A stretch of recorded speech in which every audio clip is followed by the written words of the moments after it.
So can you guys all hear me? And you see me? Yes. I'm aware I'm very small. I'm going to try my best to remain visible for the whole tour, but there's only so much I can do, okay? But yes, so my name is Alex. I'm going to be your guide today. You're going to get the exact same tour as Richard's group. Same content, same vibe, same humour, same person. Richard and I, physically indistinguishable from one another, of course, you've already noticed. Nothing in it at all.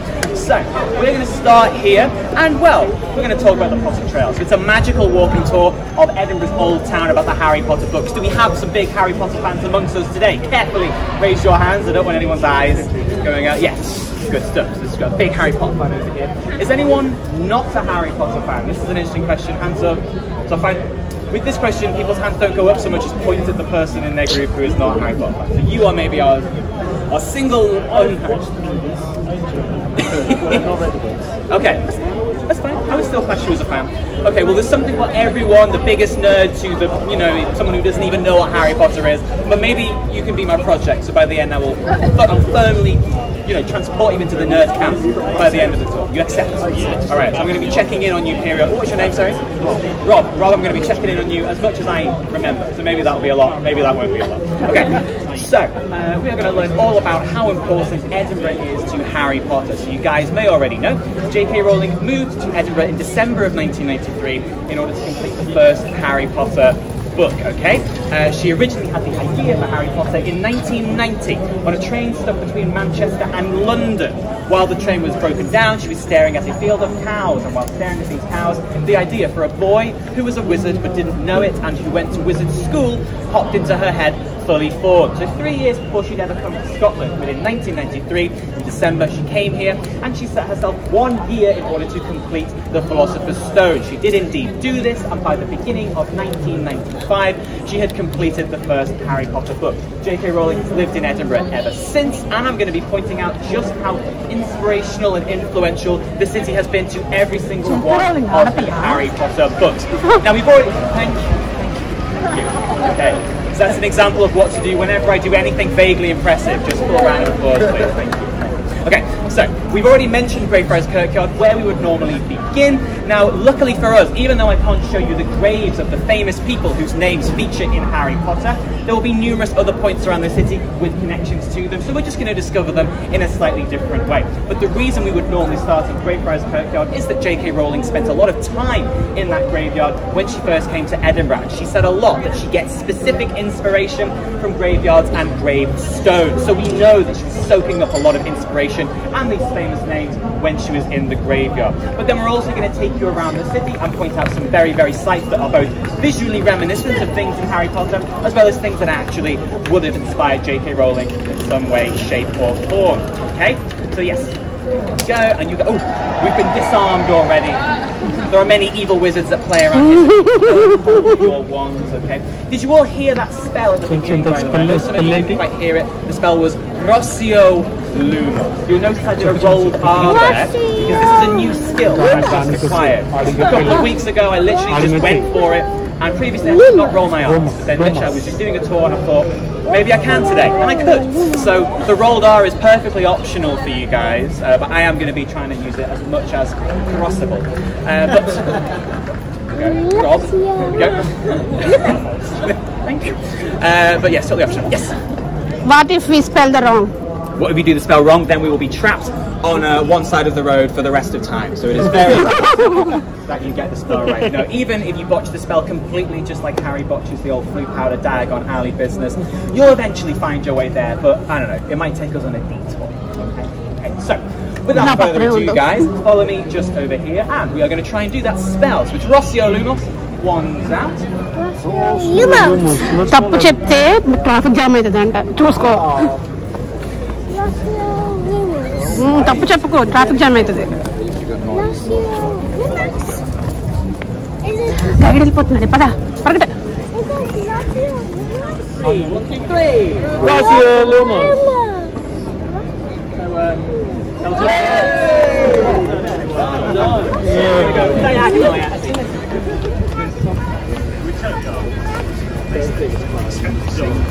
Oh, you're flat. Chance it into the Harry Potter. Riddle score. Chance it. Riddle score. Here we are. So I have taken you into Riddle's Court, or should I say Riddle's Court. Okay, thank you very much. So, it is Riddle as in a riddle. Tom Riddle. We know that Voldemort's real name in Harry Potter is Tom Riddle. Now, we have in the graveyard a very famous grave. In fact, it's the most famous grave in that graveyard. At this point, it's the most visited grave in Europe because of Harry Potter. It is a grave containing the names of two Thomas Riddles, a father and a son. So just like Voldemort's father is also named Thomas Riddle. But the Riddles on this gravestone, their name is spelled slightly differently. It is spelled Riddell, just like the Riddell who actually built this court. His name was Sir George Riddle, and in 1726 he built the majority of this court. He was an ancestor of the real-life Thomas Riddle, whose grave we would normally be taking to at the moment. But, as I say, Riddle is spelled slightly differently in their namesake. It's spelled Riddell with an extra L.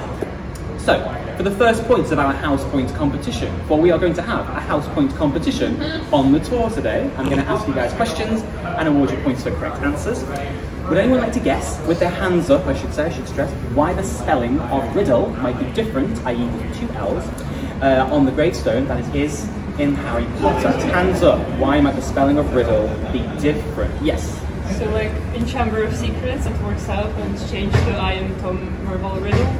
Exactly, you're absolutely correct. It is to do with the anagram in the Chamber of Secrets, where Voldemort's real name must be rearranged to spell the sentence, I am Lord Voldemort. So very well done indeed. And which house are you in? Ravenclaw. Ravenclaw. Can I just say, Ravenclaws literally always get the first points in the house. It's not even a joke. Very well done. 100 points to Ravenclaw. So yes, in the chamber, Tom takes Harry's wand, he spells out Tom Marvolo Riddle in the air, he waves the wand, and the letters rearranged to spell I am Lord Voldemort. This anagram would not work if Riddle was spelt like it is on the grave of Thomas Riddell, with an extra L. And I am Lord Voldemort would have been very anticlimactic. That important part of the Chamber of Secrets. Now, Harry Potter is the second most translated Harry Potter is the second most translated piece of literature in the world, believe it or not. Second only to the Bible in its total number of translations, both official and unofficial. Because of this, translators have a very difficult job keeping things like this anagram and its meaning in different languages. And quite often, Voldemort's real name has to be dramatically changed to fit this anagram.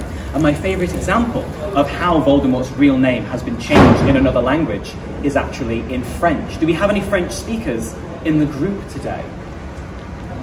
Great, so I'm the absolute authority for the next 5 minutes. So, you may still know that I am in French is je suis. And so I am Lord Voldemort in the French version of the Chamber of Secrets is je suis Voldemort. And because of this, Voldemort's real name is no longer Tom Marvolo Riddle. It is, his first name's still Tom, but his middle and last names are very, very different. It's Tom something else, okay? And well, that's right. That's literally all it is. They gave up on translation. They were like, Tom something.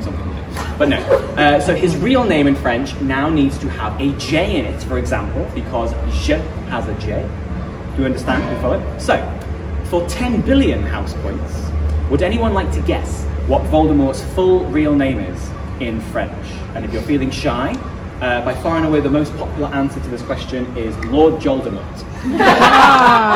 With Tom Jiddle a close second. So they're the two most. So anything better than that is brilliant. So do we have any suggestions for names with J in them, for example? You know, maybe just one name. It's French as well. Maybe a French name. Jean-Claude, fantastic. With a French connection there, we love it. Jean, J, brilliant. Jean-Claude. So Tom Jean-Claude Riddle. We don't know, but this is great. So any more suggestions? We'll get a couple. I bet you many of you have J's in your name and you still can't think. What do we think? Any other names with J in them? Jean-Claude is a great suggestion. You want to say something, Chelsea? If it's not Voldemort, I'm going to be really upset. Voldemort. It's not Voldemort, unfortunately. But this is a good tactic. If you're struggling for a name, just take your name and put a J in front of it. Why not? You might be right. We're going to lock Jean-Claude. Let's do it. Jean-Claude is the best answer we've got so far. I can tell you. Unfortunately, it's not Jean-Claude, although that would have been very fitting. In French, instead of Tom Marvolo Riddle, his name is Tom Elvis Jedusor. Elvis. Yes, it's completely different. And let's just take a second to appreciate that in French his middle name is Elvis, which is so much less evil than Marvolo, even though Elvis legit has the word evil in it. I don't know whether you've noticed that. Maybe they could have worked that in some way. They missed that one. Anyway, the reason why the French translation is my favourite is not just because Elvis is hilarious. It's because Je du sort is not a random French surname. Je du sort is the French phrase for a twist of fate. And if you read The Chamber of Secrets en français, when you get to the sentence where Voldemort reveals his true name to Harry, the translator has him use the phrase Je du sort as a twist of fate, right next to Voldemort's real surname, Je du sort. So you get this wonderful double meaning. It's a very elegant piece of translation. But also, Je du sort is a pun on the phrase Jet du sort, as in a jet of sorcery, jet of magic. This means to cast a spell in French. So a great extra magical meaning has been added to his brand new, very different French name there. Okay? And even in English, Voldemort is a French name. Voldemort means flight of death, or stealing from death, depending on how you translate it. And this is deliberate by J.K. Rowling, because she is fluent in French, and as she was writing the Potter book, she's put all sorts of French references in there. So many other characters have French names. Malfoy, great French surname. Lestrange, brilliant. Weasley. Malfoy and Lestrange for sure, maybe not Weasley, that was not. But yes, lots of names. Also, many spells come from French as well. A lot of Latin to, of course, Italian, Greek, a lot of gibberish as well, to be sure. Harry Potter is full of absolute nonsense, but it's all bundled together to make this magical world even more real. Okay. So anyway, as I mentioned, the grave of Thomas Riddell in Greyfriars Kirkyard is very popular indeed. So popular, in fact, that you see some quite weird things happening in front of it throughout the year. For example, on Halloween, people genuinely gather in front of the grave of the real-life Thomas Riddle, dressed head to toe in full Death Eater costumes. So like, yes, so like this business with the hoods up and the masks and everything, looking terrifying to anyone who doesn't know what Harry Potter is. And these people are performing full-on professional wizard duels in front of the grave of their boss, Lord Voldemort, which I love, yes. I think this is a great use of your time, particularly on Halloween, so get involved if you're here in October. But on Valentine's Day, people also gather in front of that grave to do something different, which is to write love letters to Lord Voldemort, very earnest, sincere and passionate love letters, and then stick them on that grave, which I think is where I draw the line. I don't know about you guys.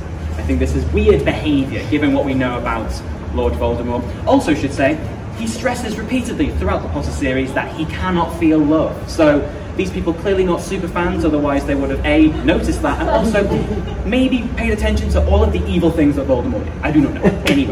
Anyway. That is something that is in Greyfriars Kirkyard, and it should actually be open relatively soon. We were speaking to the people there just before, and fingers crossed the graveyard will be accessible to the public soon. So keep an eye out and hopefully be able to check that grave out at some point later on in your trips to Edinburgh. But without further ado, follow me back outside and we're going to go down a couple of steps and I'm going to take you to the real life Diagon Alley. Diagon. Chancey wants to buy wares. Diagon Alley. Harry, good days for mine. Diagon Alley. Is this the one? Sorry.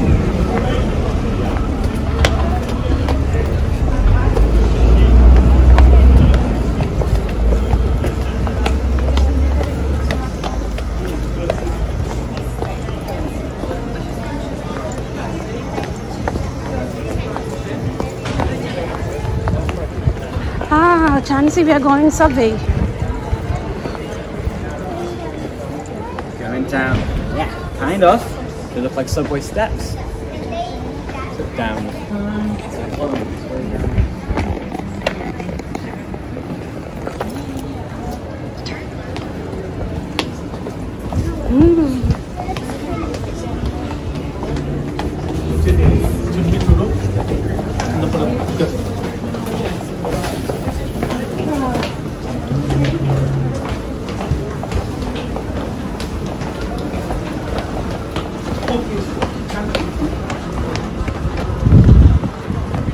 Victoria Street, aka the real life Diagon Alley. By this we mean the street in Edinburgh that we believe most strongly influenced J.K. Rowling's early descriptions of Diagon Alley in Harry Potter. So you can see it's a beautiful curved and cobbled old street with lovely, colourful and wonky buildings either side of the road. And many of the shops on this street are direct parallels for shops on Diagon Alley. Okay, so we're going to start at the top.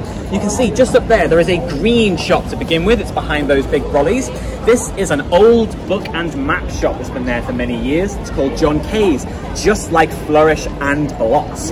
Then, as we move down, you can see here we have Walker Slater Tailors and Swish. This is a clothes shop. There are many clothes shops on this street, just like Madame Malkin's, a robe for all occasions.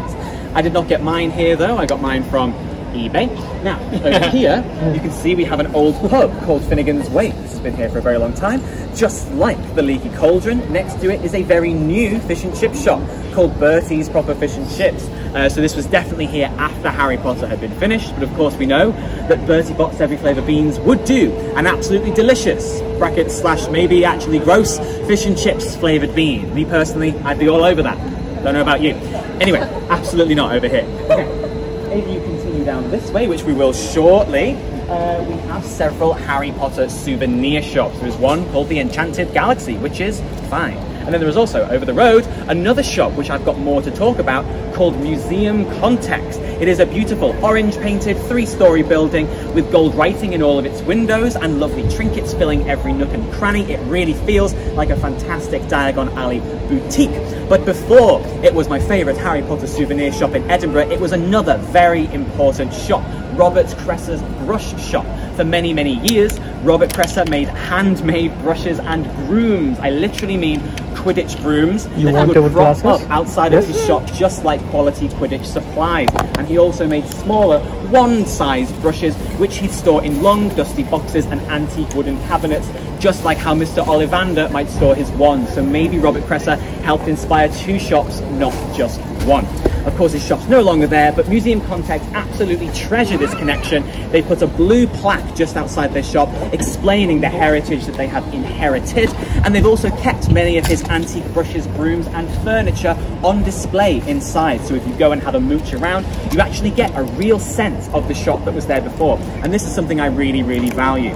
Now, just around the corner and out of sight, we're going to walk past it soon, there is a green shop with a big fake nose glasses and moustache outside of it. And, well, suitably enough, this used to be a famous Edinburgh joke shop, just like Gamble and Japes or Weasley's Wizard Wheezes, although our joke shop was far more imaginatively entitled Ah Ha Ha Ha Ha Ha Ha Ha Ha. So, yes, a much better name for a joke shop, as you can imagine. Definitely not the first name they thought of and then they just ran with it. But no longer does it sell jokes. It had to close because of the first lockdown, and it was replaced with a tartan shop immediately, as is the way in Edinburgh. As soon as the shop closes, it is instantly replaced by a tartan shop. However, they have kept this big fake nose glasses and moustache, so at least we know what stood there before. And well, just at the top of the main road and round the corner from where we met you guys by that statue, there was a big majestic building with a green brass dome and a little gold man on top. That is the Bank of Scotland headquarters, aka the real life Gringotts Bank, perched appropriately at the beginning of Diagon Alley, but by far and away the cherry on the cake, the pièce de résistance of Victoria Street. It is buried beneath all of that beautiful scaffolding, Pizza Express. Without a doubt the inspiration for the Hogwarts Express. And of course this is a joke, of course this is a joke. But you'll be amazed how many people walk past that restaurant and go, oh my god, is that where she got the idea for the Hogwarts Express? No, it is not, unfortunately. I think maybe any train she'd taken literally in her life maybe probably inspired the Hogwarts Express before her standing in front of that restaurant and going, of course, a magical train to Hogwarts. Like, I just don't see that happening as she's staring at a pizza, do you know what I mean? But anyway, everything else is true.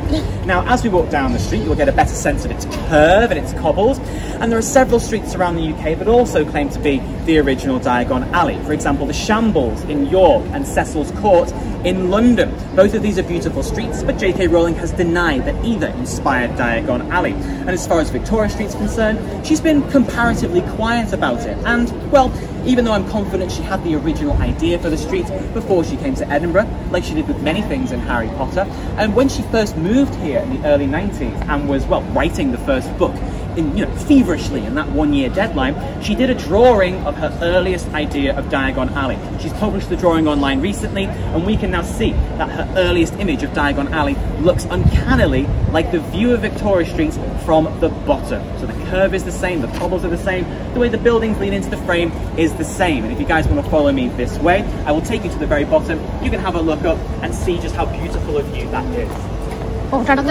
తను impress అయింది అంటున్నాడు కదా, land shop కోసం ఎక్కడ impress అయ్యింది అడగచ్చు sir ఫనీగా ఉంటుంది. That's anything to I will, Chansey, I will. Thank you for the encouragement.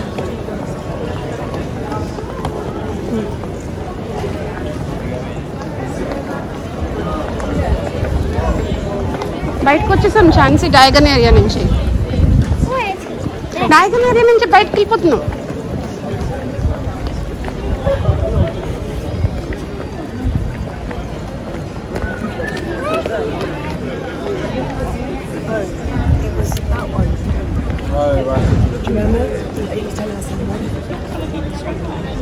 దామా నడు.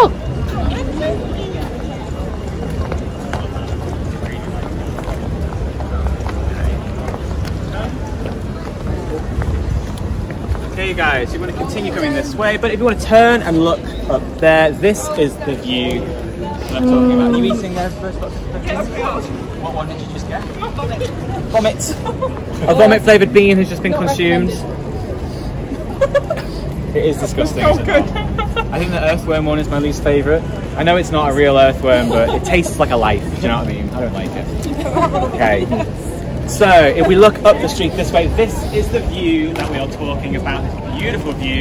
You can see the angle, the incline, and the many, many, many stories. And J.K. Rowling really wonderfully captures this in her sketch. And you may not believe me, but if you stand a bit further back, this bin that you see here is literally in the exact same place in J.K. Rowling's sketch as it is from this view of the street. I don't know whether that was deliberate, maybe it's a coincidence, but for me it really is the sort of cherry on the cake of, evidence as far as we're concerned. Anyway, if I could get you guys to gather sort of, well, maybe not there actually, I'm just going to get you to gather in a sort of group again. We'll bring you in just a little bit. Okay, very cool sunglasses by the way. Very cool. I like them because they're cool, and I like them because I can see myself in them, so I can check my hair while I'm doing this. Okay, so while we are here, I would just like to quickly talk about the Elephant House. Of course, we've mentioned it, and you are probably aware of why we can't go to it today. It was involved in that awful fire yesterday. Fingers crossed it's not been too badly damaged. However, it would be accessible kind of as we went back up that street there. That street's called Candlemaker Row, and they're using it because on Candlemaker Row you can see these enormous windows that the Elephant House has at the back. And through those windows, J.K. Rowling would have had a fantastic view of Greyfriars Kirkyard that you would have normally been to, George Heriot's School, which we'll be seeing later on, and Edinburgh Castle. So it was a very important part of the Potter Trail as J.K. Rowling was sat at the back looking through those windows writing Harry Potter. However, while we're here, I need to set some things straight. It claims to be the birthplace of Harry Potter. If you were aware of it before you came to Edinburgh, you may have heard that it's the birthplace of Harry Potter. But I've got a lot to say about this. So in front of the Elephant House, above the doorway, there's a big gold sign, and in the window a big wooden panel, and on these signs it says the birthplace of Harry Potter. And birthplace is literally in quotation marks on their signs. And I can tell you that before we started doing our tours, those quotation marks were not there. And we tell people the truth on our tours, which is that unfortunately it couldn't possibly be the birthplace of Harry Potter for the simple fact that the Elephant House only opened at the end of 1995. And as we've already learned, J.K. Rowling had completed the first Harry Potter book by the beginning of 1995, and if we're going to split hairs, and well, that's exactly what we're all here to do, right, Harry Potter nerds, she originally had the idea for a boy who was a wizard but didn't know it, went to wizard school, on that train stuck between Manchester and London in 1990, so 3 years before she'd ever set foot in Scotland, let alone the Elephant House. So for that reason we know it's not the birthplace, and later on I'm going to show you the actual cafe that can more realistically claim to be the birthplace of Harry Potter, the place that she spent more or less that whole first year writing and completing the first book. But for the time being, you guys know a bit more about the Elephant House, and it is still very important because she wrote much of the second, third, and fourth Potter books in the Elephant House, as well as other cafes around the city, okay? So, you know, do not get me wrong, it is still a fantastic cafe, and we really hope that it is not too badly affected by this awful fire. But as far as its claims to be the birthplace of Harry Potter, it's important that you guys know the whole story. And I think you can all agree I'm being very sensitive about this, given that it's just gone through a very traumatic event. So there we go. But yes, the Elephant House, it would just be up there, and normally you'd be able to see it on George IV Bridge. It's a very brightly coloured red cafe.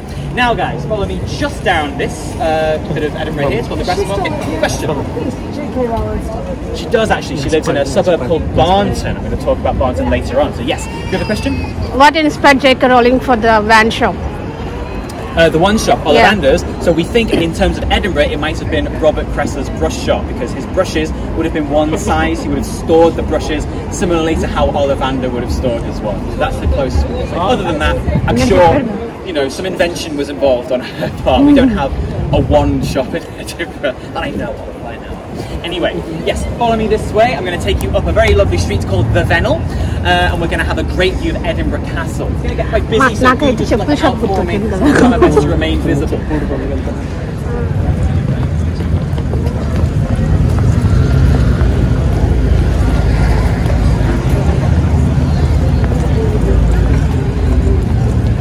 Last month.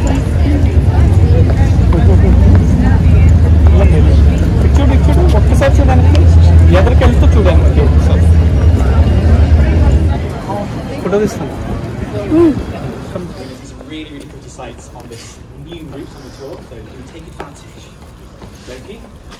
I once spent about half an hour here looking at the castle esplanade because I could see silhouettes of people and a van, but because of the perspective I was convinced they were pigeons, and I was like, those pigeons are mad, what are they doing? It took me worryingly long to learn a little bit. Familiar with Miss G. Brodie. Okay, so she's a character in a famous novel called The Prime of Miss G. Brodie, which was written by Muriel Spark. Okay, so famous Edinburgh novel. Miss Jean Brodie is a feisty school teacher. The book is set in 1930s Edinburgh, and the character of Jean Brodie is where we get, in large part, Professor Mcgonagall's character in Harry Potter. Okay, so in the 1969 film of The Prime of Miss Jean Brodie, the character of the strict teacher was played perfectly by Dame Maggie Smith. And of course, we're all fans of the Potter movies. We know how perfectly Maggie Smith plays Professor Mcgonagall in them, and this is no coincidence. J.K. Rowling specifically requested that Maggie Smith play Professor Mcgonagall based on her performance as Jean Brodie in this 1969 film. She had Maggie Smith in mind when she was writing the character of Professor Mcgonagall, and well, Maggie Smith herself even describes the character of Professor Mcgonagall as just Jean Brodie, but in a witch's hat, when being interviewed about the first Potter movie. So even she sees how similar these characters are. No wonder she's perfect at playing them both. Okay, but I've got some more house points to offer, so some faces lit up there. Okay? Because apart from Professor Mcgonagall being played by Dame Maggie Smith, there were actually two more characters in Harry Potter where J.K. Rowling also, right from the beginning, already had actors in mind to play them. So hands up if you think you know which characters they may be. I must stress, hands up. I will deduct points for shouting out. Yes. Hagrid? Hagrid is absolutely correct. Very well done. Incredible knowledge. Do you know who plays Hagrid? I'd be very impressed if you do. I did not. Scanning, you do not know. Can we help him out? Robbie Coltrane. Spot on. So which house are you in? Slytherin? Slytherin's the house? Okay, so we've heard the reaction that Slytherin got. Are you sure you're in Slytherin? I don't think so. Well, we're actually going to have a sorting ceremony later on in the tour. So we're going to find out where all of you would belong, okay? But for the time being, are we going to say Slytherin, get the points? Yeah? Yes. Okay, so 100 points to Slytherin. Now I should say those are 100 very begrudging points because I myself am a Gryffindor, and Gryffindors tend to do very well on the house point competitions on my tours. Slytherins tend to do less than well. So the fact that you've got 100 points there is exceptional, I will say. Okay? So yes, absolutely right. Robbie Coltrane playing Hagrid, one down. Who is this other character? What do we think? Who's this other famous character? నాకు తెలీదు. I didn't see a hand go up, I'm sorry. Dumbledore, you say? Dumbledore? Well, it's an interesting answer. He was played, of course, by two actors. First of all, Richard Harris in the first two films. Richard Harris passed away. He was replaced ably by Michael Gambon, although Michael Gambon brought a very different energy to Dumbledore. I think he came back after the summer holiday following the Chamber of Secrets, we were all like, Snape. Even though they were both perfect, J.K. Rowling did not have either of those actors. Great suggestions, but what do we think? Severus Snape. Severus Snape is absolutely correct. Very well said. Snape. I should have said it. Snape. No. Alan Rickman. Love Actually. Yes, exactly. We're Gryffindor, by the way. We're Gryffindor? You are not. I'm going to take it. 1 million points to Gryffindor. Thank you very much for that. Yes, Alan Rickman playing Snape, and then of course Robbie Coltrane playing Hagrid. So they were our two actors. J.K. Rowling already knew she wanted them in the Potter movies. Now, this is where we get Professor Mcgonagall's character from, Jean Brodie. But I want to quickly tell you where we get her surname from. McGonagall we actually get from another Edinburgh writer, William McGonagall. He is a poet, and a notoriously bad poet at that. Now, there is a grave of his in Greyfriars Kirkyard, but luckily for us, there is also another monument to William McGonagall later on in the tour. I'm going to point out that to you. But William McGonagall, I say, a famously terrible writer. People used to travel from miles around just to hear him recite these terrible poems. You know McGonagall? He even once got a job in a The circus first in Dundee, where people would pay good hard-earned money of theirs to throw soft fruit at him while he recited these poems. Gives you an idea of how bad they were. But Like the I'm going to read the first verse of William McGonagall's most famous poem about the Tay Bridge disaster, which, as the name suggests, was a genuine tragedy many years ago. A railway bridge just outside Dundee collapsed. Many people lost their lives, so this is a very sad event. This is not funny in and of itself. However, here is William McGonagall's unique poetic tribute to this tragic event. And if anyone has, for some reason, brought soft fruit with them on the tour today, please do not throw it at me. I will not appreciate it. So, here we go.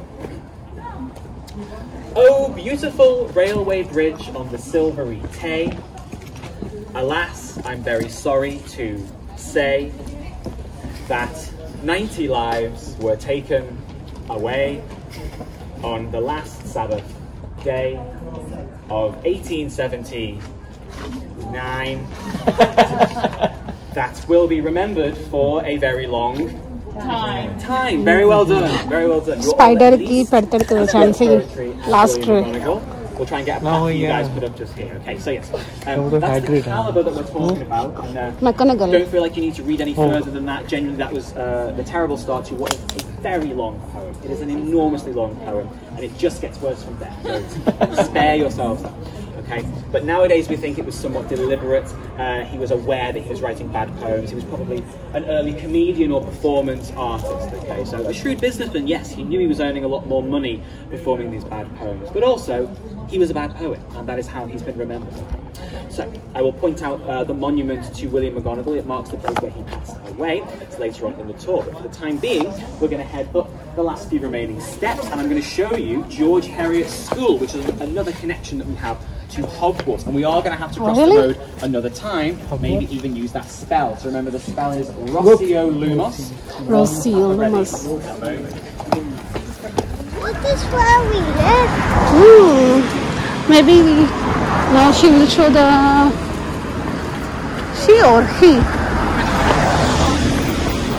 So it's Phil Scott. Yeah, it's 2 hours away. We should have some pastries.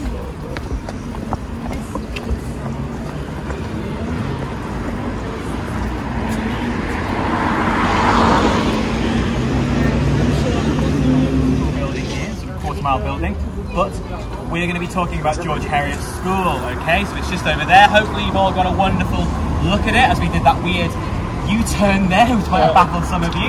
But here is where we're going to talk about George Heriot. So it is a big old school, of course, just like Hogwarts. It's built in 1628 with gold left by royal goldsmith George Heriot, hence the name. And originally it was a school for Edinburgh's poor and orphaned children, so kids just like Harry Potter. Although nowadays it is a very exclusive and expensive private school, just like Hogwarts, so the similarities do continue.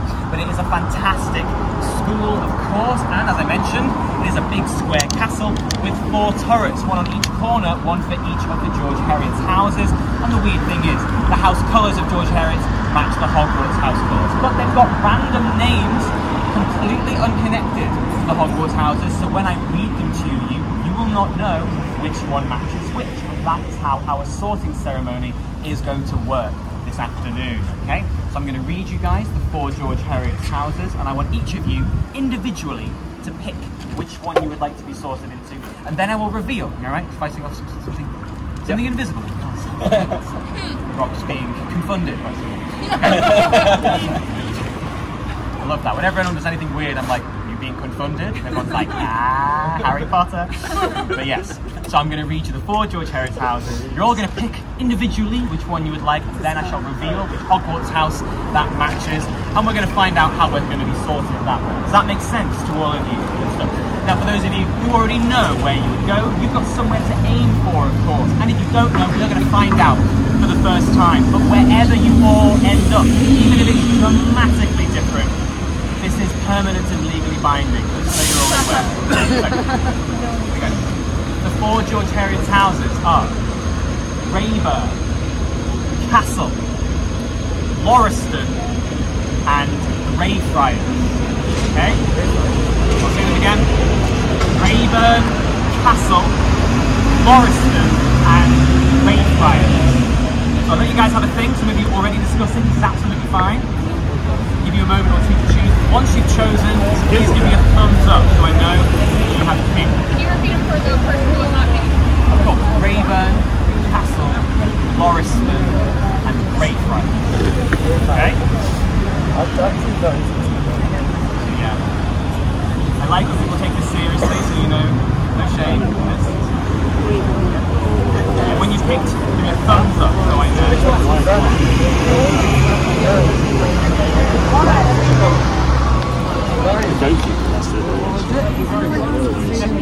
Excuse me, phone's away, no Googling, or I should be deducting house points.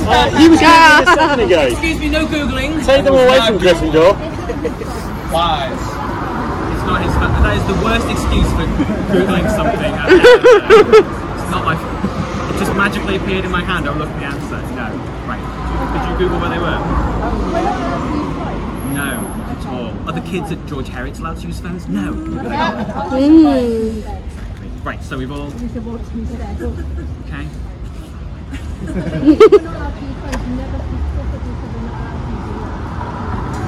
Okay, right. Okay, I'm being outsmarted by...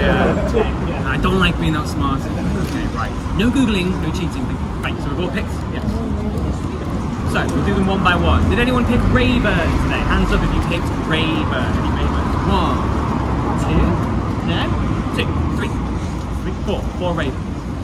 Rayburn would put you in. Drum roll please, bit of tension. Rayburn would put you in Gryffindor.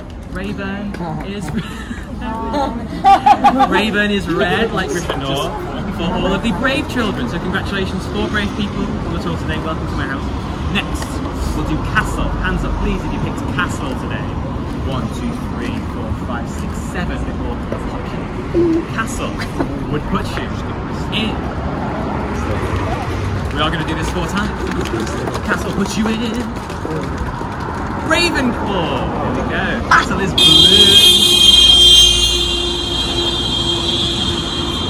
Someone's just fallen asleep on the steering wheel. Okay. Interesting.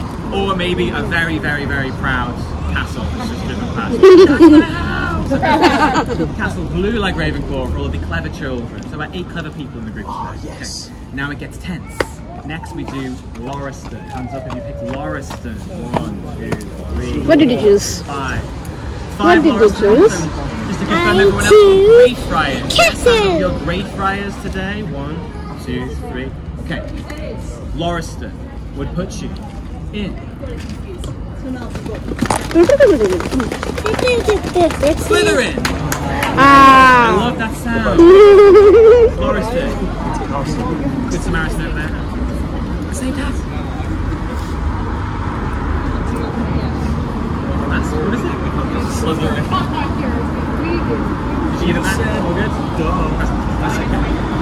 Okie dokie. So yes, Lauriston is green like Slytherin for all of the evil children, and of course that leaves Greyfriars, which is a creamy white and yellow like Hufflepuff, for all of the kind and loyal children who are good at finding things. That is the full description that Hufflepuffs always insist I give on these tours. Well done, everyone. So, hands up if you are happy with where you have ended up. Are you happy with your house today? Yes? Yes? Yeah, I'll live with it. Yes? I'll live with being Hands up clever. if you are unhappy with where you have ended up.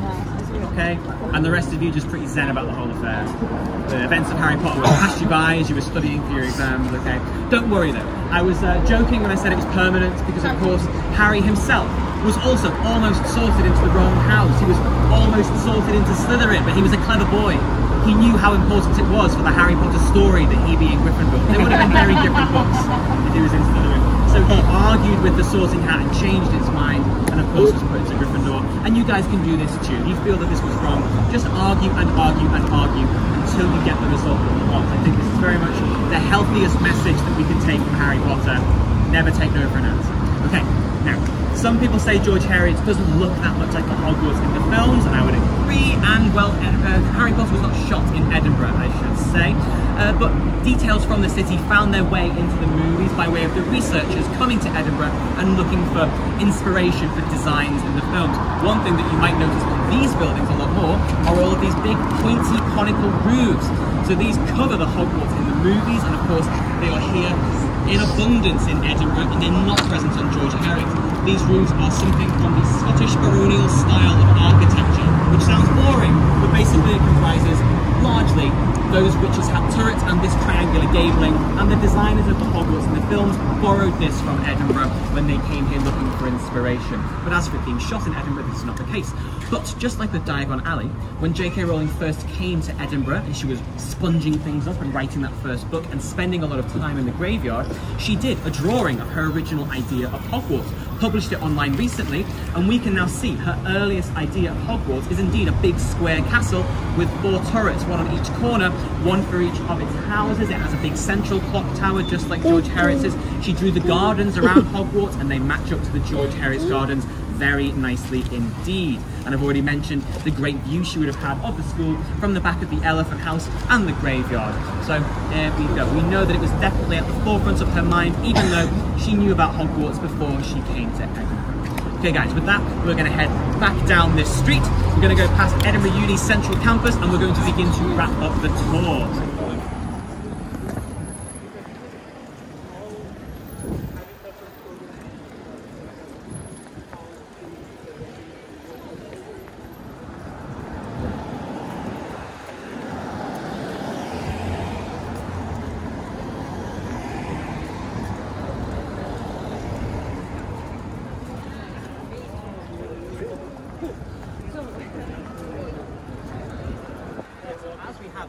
Walk together.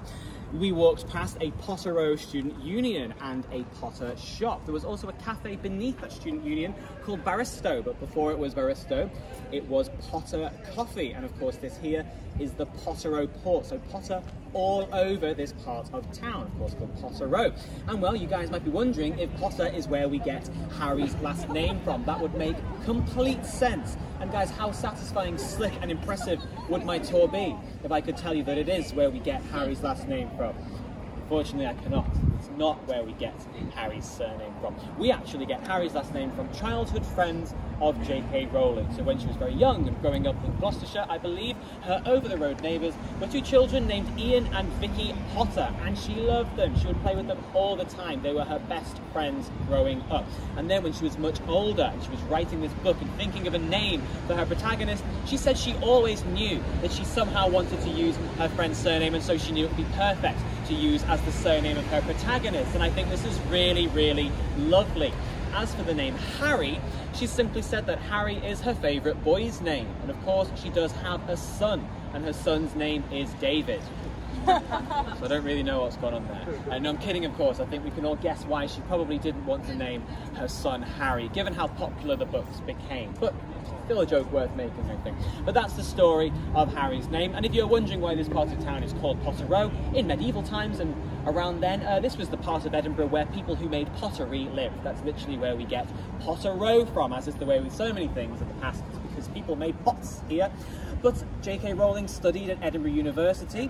She was obtaining a teaching qualification in the same year that she set herself the deadline of finishing The Philosopher's Stone. So she would have spent a lot of time around Potter Road because that was the Edinburgh University's central campus. It is the Edinburgh University central campus. Potter Row is a student union, and there was a rather more Hogwartsy building there too called Teviot Row House. It had more of those wonderful pointy roofs. So we actually have two student unions here at Edinburgh University. So J.K. Rowling would have been familiar with this part of town and familiar with this underpass. And I should say, finally, you might be thinking the underpass looks a lot like the underpass in the Order of the Phoenix movie, where Harry and Dudley are attacked by Dementors. I certainly would agree with this. Now, we've learned that Edinburgh was not the location for any of the scenes in the movies. However, the details from Edinburgh did find their way into the films because researchers were here looking for things to borrow and cherry pick. And well, I'm sure Potter Row drew the eye of anyone working on the films, just like I'm sure it drew J.K. Rowling's eye when she was trying to get that first book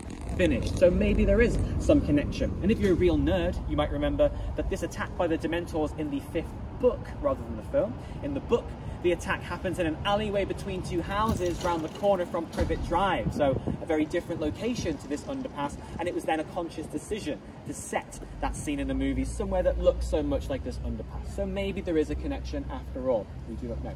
But before we leave this area, I want to show you the actual place where J.K. Rowling originally wrote and completed the first Harry Potter book. So unlike the Elephant House, the closest thing to the birthplace of Harry Potter that I can show you. Now, it's at the bottom of this street, it's quite a way away, and I'm not going to bother taking you all the way down because it's a very noisy street at the bottom and there's lots of bins and cars and things. It's better to talk about it here. But it's the Grey Cafe on the first floor of the building at the very bottom of the street, and it's above a green cafe. Can you guys all just about make out that Grey Cafe?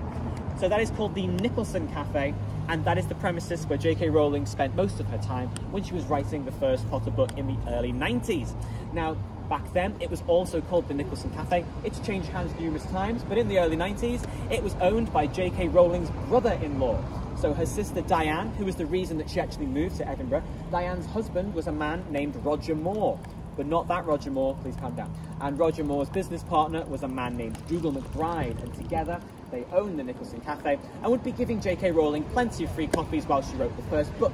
And she famously loved writing in cafes around the city, and she wrote pretty much everything in cafes until around the 4th book, when she was being bothered too much by superfans such as ourselves, but also journalists were a particular problem, and you guys are probably aware of how terrible a time J.K. Rowling has had with journalists. In fact, around the time that she was writing the 4th Harry Potter book, The Goblet of Fire, one journalist in particular was caught going through J.K. Rowling's bins and harassing her extended family for the next news story.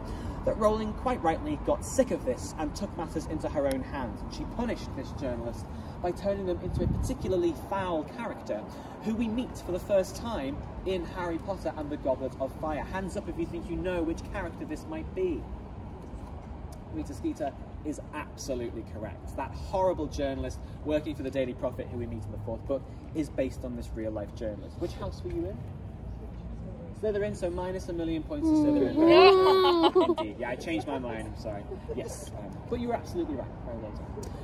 So yes, now J.K. Rowling's brother-in-law no longer owns that cafe, like I say. He and Dougal sold it to buy the premises beneath. They felt it was better for their business. Roger Moore has since retired. Dougal McBride still owns the Black Medicine Coffee Company on the ground floor. And on the corner of that ground floor cafe is a small plaque on which it says J.K. Rowling wrote some of the early chapters of Harry Potter in the rooms on the first floor of this building. So a very humbly worded way of saying that that's where she wrote the entirety of the first book. A lot more humble, unfortunately, than the big signs in front of the Elephant House, which we've learned about a bit more. We know they're a lot less true. However, both cafes do certainly have a claim. This one is just the closest thing we have to Harry Potter's birthplace, okay? Now, if you guys want to follow me just down this street, we're going to head to our final stop. It's just in front of the National Museum of Scotland, where I'm going to round up the tour by talking about where Harry Potter was finished. So, follow me this way. Chance gate back Lothian Street.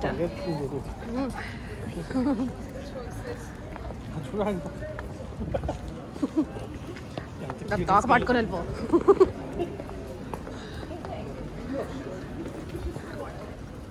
Don't miss the group. We are going to miss the group. the house point competition. Now, I'm aware favouritism did occur. Gryffindor were handsomely rewarded. Slytherin were punished unduly, I think. That was not fair. And I think if we're going to be honest, Ravenclaw did exceptionally well today. Strong showing at the end too, so round of applause for Ravenclaw, I think. But stop, because this is Harry Potter, and so at the very end, Dumbledore reveals that Harry was brave, Ron was loyal, Hermione was clever, and Neville was also there for about 5 minutes. So even though it's a moral victory for Ravenclaw, Gryffindor win again, hooray! Hooray! Now I'm happy. And of course, guys, oh, Rob, how are we feeling about Harry Potter? Are we going to pick up a book, or is it just films and books? Maybe. I'll take maybe. Thank you so much. Okay, normally we would finish the tour by a Harry Potter souvenir shop by Museum Context. I'd deposit you there and you would empty it out, but today you're saying.